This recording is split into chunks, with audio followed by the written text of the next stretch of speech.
Saudara, putusan dugaan pelanggaran etik Hakim MK terkait putusan batas usia Capres dan Cawapres akan dibacakan oleh Majelis MK Selasa pekan depan. Ketua MK Jimli Asidiki menyatakan semua bukti dugaan pelanggaran etik Hakim MK telah lengkap dan Majelis MK segera merumuskan putusan. Menjawab pertanyaan apakah putusan etik MK ini akan bisa mengubah putusan MK mengenai batas usia Capres dan Cawapres, Jimli meminta publik menunggu putusan yang dibacakan. Tapi Jimli juga menyatakan putusan MK akan ada pengaruhnya pada putusan MK dan pendaftaran bakal Capres dan Cawapres.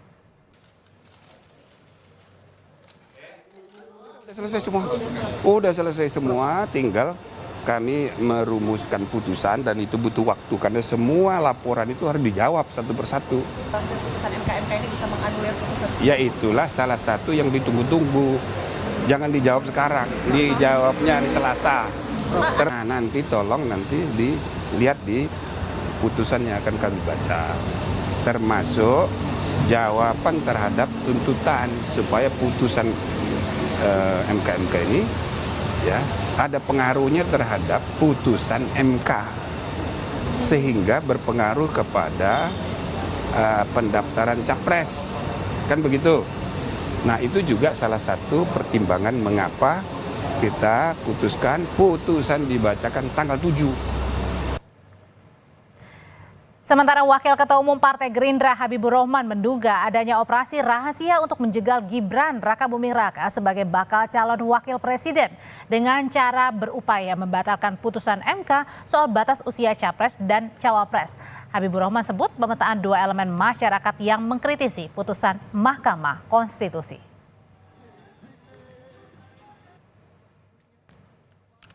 Sepertinya ada operasi rahasia yang intinya menggagalkan Mas Gibran ya, untuk menjadi cawapresnya Pak Prabowo ya, dengan melibatkan berbagai elemen masyarakat.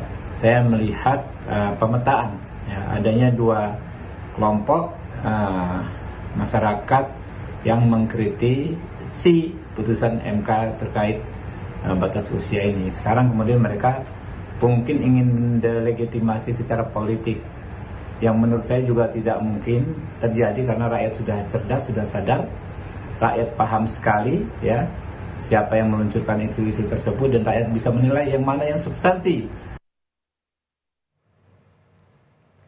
Setelah sebelumnya ditemukan banyak kejanggalan dalam putusan uji materi soal batas usia Capres-Cawapres, apakah putusan Majelis Kehormatan MK berpotensi menjegal jalan Gibran Rakabuming Raka jadi Cawapres? Lalu bagaimana juga pengusung Gibran merespon hal ini? Kita kupas bersama dengan Bivitri Susanti, pengajar STHI Jentera atau Jentera Institute, dan Wihadi Wianto, jubir tim pemenangan Prabowo. Selamat petang, Pak Wihadi, Mbak Bivitri. Selamat petang, selamat petang, Bivitri. Oke, saya mau ke Mbak Bivit dulu. Mbak Bivitri, jadi apakah Anda yakin bahwa putusan MK ini dapat menjegal atau menganulir putusan MK sebelumnya soal batas usia Cawapres? Secara prinsip memang putusan MK itu tidak bisa memutus terhadap putusan 90 ini yang kita persoalkan. Tapi kami memang sedang mencarikan suatu cara supaya ada implikasi dari putusan MK ini terhadap putusan 90. Tidak dengan cara langsung begitu ya, misalnya menyatakan batal dan sebagainya, memang tidak bisa. Tapi bisa saja paling tidak ada pernyataan yang tegas bahwa putusan 90 ini bermasalah karena ada benturan kepentingan. Nah, jadi itu yang harus dipegang. Bagi kami persoalannya bukan sekedar ingin menjegal Gibran atau siapapun, tapi persoalan bahwa MK itu sudah dirusak cara dia bekerja dan perannya dan bahkan tugas konstitusionalnya itu sudah rusak dengan adanya putusan 90 ini. Karena kita bisa lihat, kita sudah eksaminasi itu, dokumennya sudah beredar, banyak sekali kejanggalan kalau kita lihat penalaran hukumnya, karena kan tanggung jawab dari Mahkamah Konstitusi itu bisa kita lihat dari penalaran hukumnya. Nah, jadi tujuan kami sebenarnya di situ, kenapa dia harus punya implikasi pada putusan 90.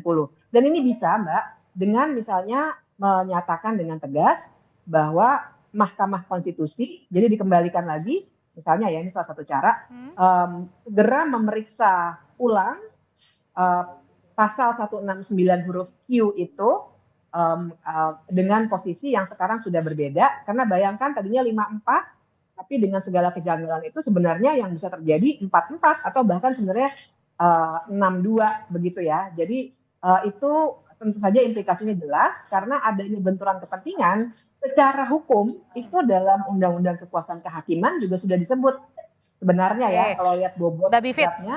tapi menurut Anda dari kejanggalan-kejanggalan yang sebelumnya juga sudah disebutkan oleh Pak Jimli ya, Ketua MK ini, apa sih yang paling banyak yang bisa membatalkan putusan MK jika benar terjadi? Apa faktornya dari kejanggalan itu?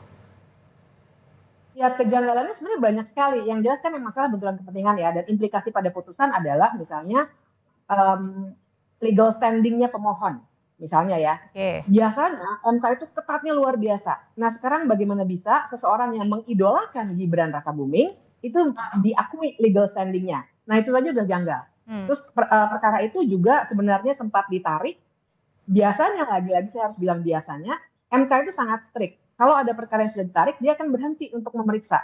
Nah ini pada weekend, hari Sabtu tuh, perkaranya dimasukkan lagi dan langsung dibahas. Tidak ada penetapan penarikan putusan.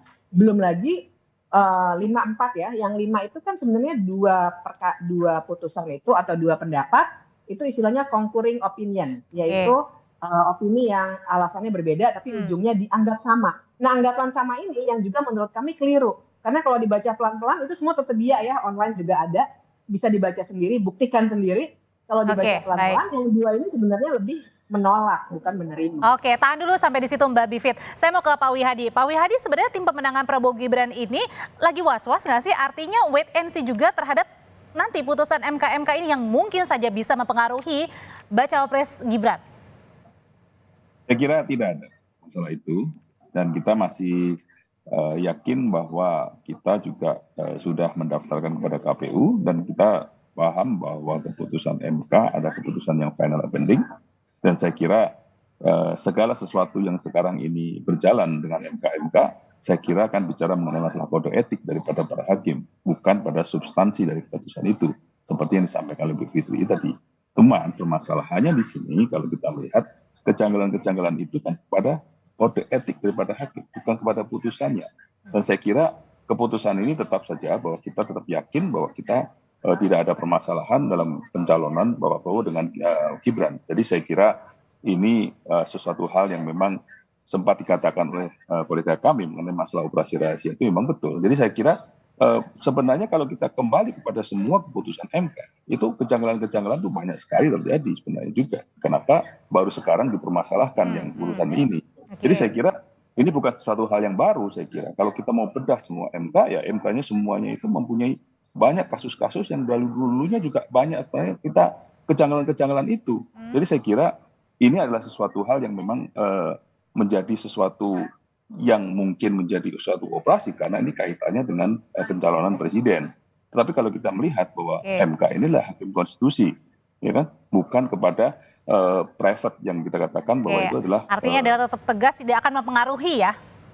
Tidak akan mempengaruhi. Oke, kalau dari Mbak Bivit sendiri kalau misalnya nanti tidak akan mempengaruhi misalnya kemudian hanya pada maksimal kode etik bagi hakim MK, sudah puaskah atau ada yang mau dicoba lagi? Yang pasti tidak akan puas ya, karena bagi kami itu tadi, dan saya juga mau kritik sedikit kalau dibilang operasi rahasia, sebenarnya nggak rahasia. Lah orang kami mengajukan ke MK kok. Jadi jelas memang sikap kami, dan sikap kami itu juga balik ke pertanyaan tadi, kalau misalnya tidak tercapai, ya paling tidak kami akan terus-menerus melakukan advokasi, menyampaikan kepada publik bahwa yang salah ini memang salah.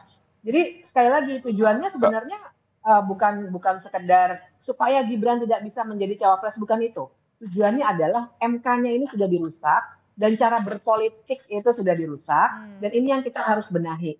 Jadi kalaupun nanti ternyata Mahkamah Majelis Kehormatan MK ini tidak mampu atau tidak berhasil menanggung beban sejarah untuk memperbaiki demokrasi kita, paling tidak kita akan terus-menerus mendorong supaya model berpolitik dan model memutus Mahkamah Konstitusi yang seperti ini tidak menjadi suatu model yang baru. Bayangkan bahwa putusan MK itu kalau mau diluruskan lagi harus diberikan argumentasi hukum yang baik lagi.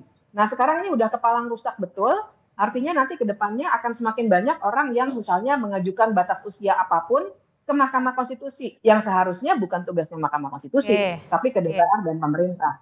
Gitu. Belum lagi ada dissenting opinion ya, yang salah satu sudah disampaikan ke MK. Pak Wihadi ini mau ditanggapi, silakan. Nah gini, jadi saya kira kalau kita bicara mengenai masalah optimalisasi itu bukan pada keputusan MK-nya, tetapi bagaimana menjegal Mas Gibran itu untuk sebagai cawapres. Karena kita melihat, coba berarti lihatlah keputusan-keputusan MK semuanya itu juga permasalahan-permasalahan yang sebenarnya tidak tuntas juga. Jadi saya kira jangan kemudian keputusan ini secara politik dipakai untuk seakan-akan ini. Tapi kan tadi dibilangnya bukan pada penjegalan pencalonan Mas Gibrannya, tapi sistemnya di MK-nya. Nah, ya itulah yang namanya operasi rahasia.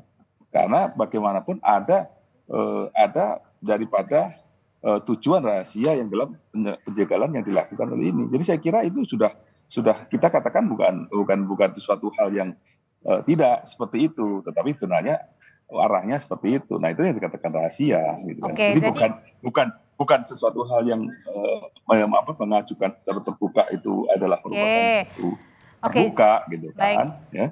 Jadi maksudnya operasi rahasia ini ada unsur politiknya di dalam tadi ya, kemudian untuk berupaya untuk membuat hal ini kemudian terus dilanjutkan. Usai jeda nanti akan dijawab oleh narasumber kami. Tetaplah bersama kami di Kompas Petang.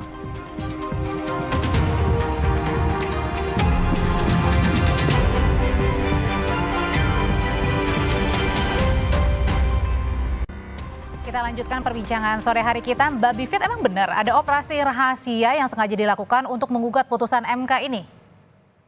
Ya itu ya, rahasia itu kan kalau kita lihat Kamus Besar Bahasa Indonesia artinya tertutup, ditutup-tutupi. Ini kan nggak tertutup.